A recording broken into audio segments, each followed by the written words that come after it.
राज्य में बिलासपुर नाम का एक छोटा सा गांव था। यह गांव खुशहाल था, लेकिन यहाँ रहने वाला एक किसान विनोद अपनी जिंदगी से बहुत परेशान था। हे भगवान, तुमने मुझे ऐसी जिंदगी क्यों दी? इससे अच्छा तो मुझे मौत ही दे देते। रोज रोज घुट घुट कर जीने से अच्छा है कि एक ही बार मर जाऊं। कम से कम इस दुखी जीवन से मुक्ति तो मिलेगी। पर विनोद गरीबी से नहीं, बल्कि अपनी पत्नी चंपा से परेशान था। वह अभी भगवान से प्रार्थना कर ही रहा था कि पीछे से चंपा की तेज आवाज आई। ए जी, सुनते हो? जरा यहाँ आओ। अब क्या नई आफत आन पड़ी? क्यों चिल्ला रही हो इतना? तुम यहाँ आ रहे हो या मैं वहाँ आऊं? नहीं, रुको, मैं आ रहा हूं। विनोद मंदिर से बाहर निकला और चंपा के पास पहुंचा। अब क्या हुआ? तुम तो मुझे शांति से पूजा भी नहीं करने देती। ए जी, एक बात बताओ, तुम किसकी पूजा कर रहे थे? अरे, दिखाई नहीं देता क्या? मैं श्री राम और माता सीता की पूजा कर रहा था। यही तो मेरा सवाल है। तुम प्रभु श्री राम और माता सीता के सच्चे भक्त हो, लेकिन तुम में कोई भी गुण राम जी जैसे नहीं है। अब ये नई बात निकाल ली तुमने। क्या मतलब है तुम्हारा? मतलब साफ है। राम जी ने अपनी पत्नी को रानी बनाकर रखा था और तुम मुझे नौकरानी बनाकर रखते हो। सीता माता रानी जरूर थी, पर उन्होंने श्री राम के साथ 14 साल का वनवास काटा था, वो भी बिना कुछ कहे। और मैं भी तो तुम्हारे साथ शादी के बाद से ही वनवास झेल रही हूँ। कोई सुख नहीं मिला। हाय रे मेरा नसीब, कैसा पति मिला है मुझे। मैंने सोचा था कि घर में सीता जैसी बहू बनकर आऊंगी, लेकिन आ गई सूर्यपंखा जैसी। क्या? तो क्या तुम खुद को सूर्यपंखा कह रही हो? नहीं, तुमने मुझे सूर्यपंखा बना दिया है। ठीक है, अगर तुम मुझे ऐसा समझते हो तो आज से मैं तुम्हारे साथ राक्षसों वाला ही बर्ताव करूंगी।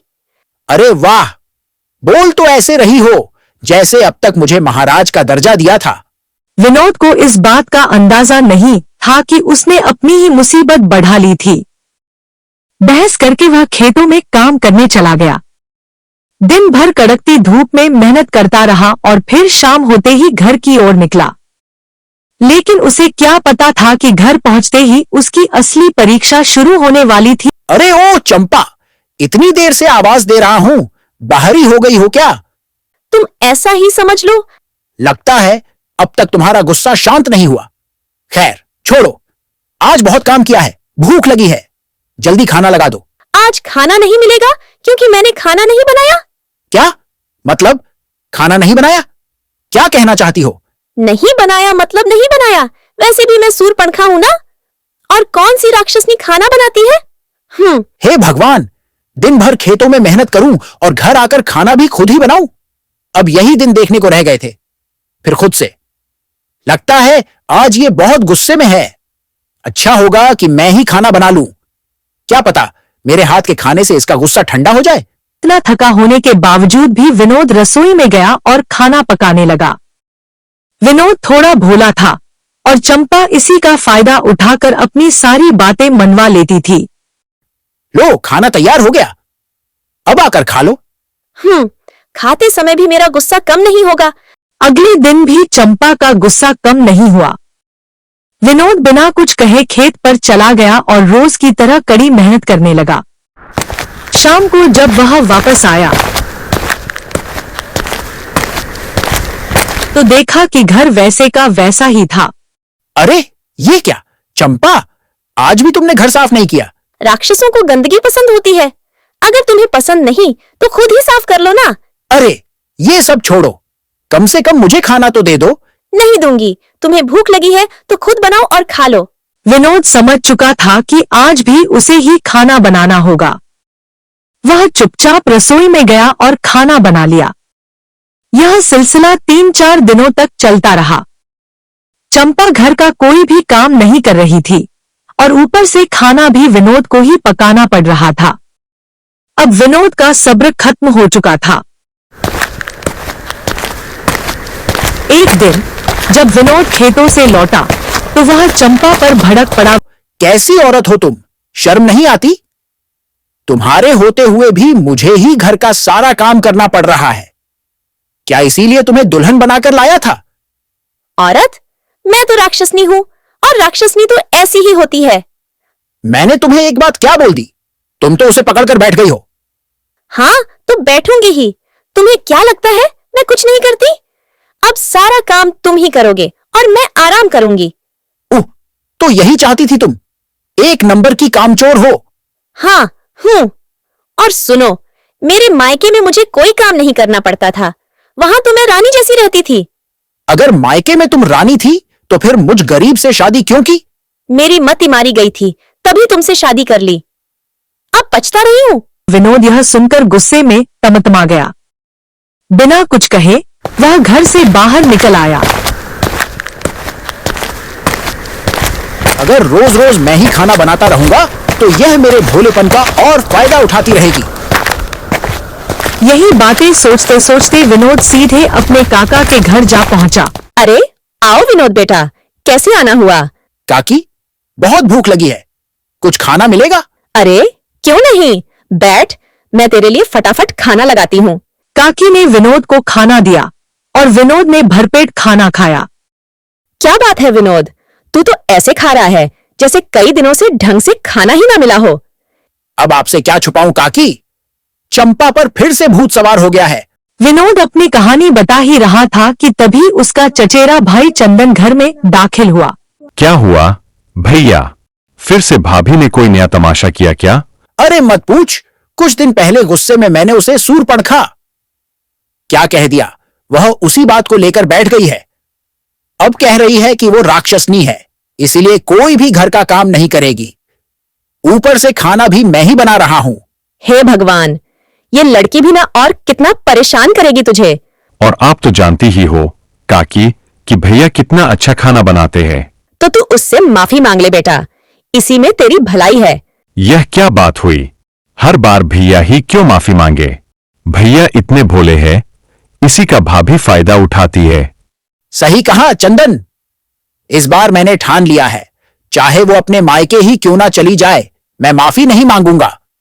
बेटा सोच समझकर फैसला लेना।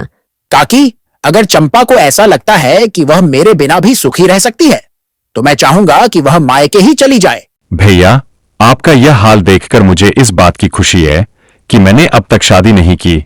चुप कर, एक तो बेचारा दुखी है, ऊपर से तू उसका मजाक उड़ा रहा है। अच्छा अच्छा भैया, मेरे पास एक रास्ता है जिससे भाभी को आपकी अहमियत समझ में आ जाएगी और फिर वह कभी आपसे बात बात पर नहीं लड़ेगी। कैसा रास्ता, जल्दी बता। चंदन ने तुरंत विनोद को अपना आइडिया बताया। तुझे क्या लगता है तेरा ये आइडिया काम करेगा? भैया 100% मेरा आइडिया काम करेगा। चल ठीक है चंदन, तो तेरे इस प्लान पर काम करते हैं। उस रात विनोद घर नहीं लौटा, वह काका के घर के अंदर वाले कमरे में सो गया। दूसरी तरफ चंपा के मन में चिंता होने लगी। अब तक क्यों नहीं आए? इतनी रात तक तो वो कभी बाहर नहीं रहते। शायद खेत में ही सो गए होंगे, लगता है सुबह आ जाएंगे। विनोद का इंतजार करते करते चंपा सो गई। सुबह मुर्गे की बांग सुनकर उसकी आंख खुली। अभी तक घर नहीं आए, चलो मैं ही खेत जाकर देखती हूँ कि कहाँ रह गए। चंपा खेत की तरफ निकल पड़ी, लेकिन वहां विनोद नहीं था। वह परेशान हो गई और आसपास काम कर रहे गांव वालों से पूछने लगी। अरे भाई, क्या आपने विनोद को देखा है? नहीं बहू, आज तो हमने उसे देखा ही नहीं। पता नहीं कहाँ चले गई ये। अब तो सच में चिंता होने लगी है। मुखिया चाचा, क्या आपने मेरे इन्हें देखा है? नहीं चंपा बेटा, मैंने तो उसे 2-3 दिनों से नहीं देखा। अच्छा ठीक है चाचा, मुझे लगता है वह काकी के यहाँ गए होंगे। चंपा तुरंत काका काकी के घर पहुंची। काकी, विनोद यहाँ आए थे क्या? नहीं बेटा। क्यों, क्या हुआ? काकी, कल से वह घर नहीं आए हैं, पता नहीं कहाँ चले गए हैं। भाभी, कल मैंने भैया को नदी के पास देखा था, शायद अब तक वहीं हों। क्या कहा? नदी के पास? मैं अभी जाकर देखती हूँ। चंपा तेजी से नदी की ओर भागी। वहां जाकर उसने देखा कि विनोद नदी के किनारे खड़ा है और पानी में कूदने ही वाला है। अरे रुको, ऐसा मत कीजिए, रुक जाओ। अब क्या हुआ? चैन से कोई तो काम करने दो मुझे। मुझे पता है आप मेरी हरकतों से परेशान होकर नदी में कूदने जा रहे हैं? लेकिन ऐसा मत कीजिए। मैं आपकी माफी मांगती हूँ। बेवकूफ चंपा को यह नहीं पता था कि विनोद असल में नदी के पास रहने वाले बाबा से मिलने आया था, जो उसे चंपा की रोज रोज की झगड़ालू आदत से बचने का उपाय बता सकते थे।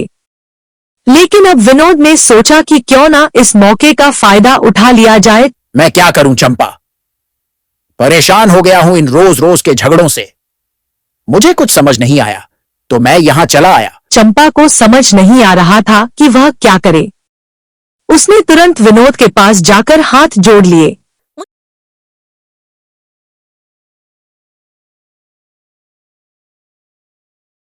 विनोद ने मौके का पूरा फायदा उठाया। उसे लगा कि यही सही समय है अपनी बाकी इच्छाएं भी पूरी करवाने का। वो सब तो ठीक है, पर तुम्हारी एक आदत मुझे सबसे ज्यादा चुभती है। तुम्हारी हर बात पर अपने मायके की बातें बीच में लाने की आदत। बस मैं चाहता हूं कि आज के बाद तुम मायके की बातें बंद कर दोगी। हाँ जी, पक्का। आज के बाद मैं आपको अपने मायके वाली बातें सुनाकर ताने नहीं मारूंगी। बस आप मेरे साथ घर चलिए। ठीक है, चलो। माफ करता हूं तुम्हें, और कर भी क्या सकता हूं। प्यार जो करता हूं तुमसे। फिर क्या था, चंपा और विनोद हंसी खुशी घर लौट आए। घर लौटने के बाद चंपा पूरी तरह से बदल गई।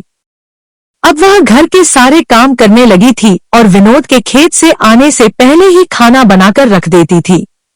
क्या बात है चंपा, तुम तो पूरी तरह से बदल गई हो। आजकल घर भी बहुत साफ सुथरा रहता है और तुम्हारे हाथ के खाने का स्वाद भी बहुत अच्छा हो गया है। बस जी, और तारीफ मत कीजिए मेरी। आप खाना खाइए वरना ठंडा हो जाएगा। एक दिन विनोद खेत में काम कर रहा था, तभी चंपा वहां पहुंची। ए जी, सुनते हो? हाथ पैर धोकर आकर खाना खा लो। हाँ, रुको चंपा, बस आ रहा हूं। विनोद पेड़ों के नीचे बैठ गया और चंपा के साथ खाना खाने लगा। तभी वहां से उसका चचेरा भाई चंदन गुजर रहा था। उसने दूर से ही दोनों को हंसते मुस्कुराते देखा और मन ही मन सोचा, चलो अच्छा है, आखिरकार भैया की मुसीबत खत्म हुई।